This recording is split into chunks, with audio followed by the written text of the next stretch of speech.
You ask Tiger to solve. This deals with linear equations with one unknown. The final result is x equals -6.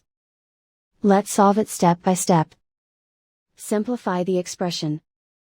Group like terms. Combine like terms. Group all x terms on the left side of the equation. Subtract x from both sides. Group like terms.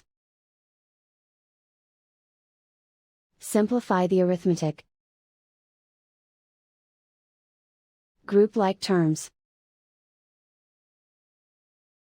Simplify the arithmetic. Group all constants on the right side of the equation. Subtract 12 from both sides. Simplify the arithmetic.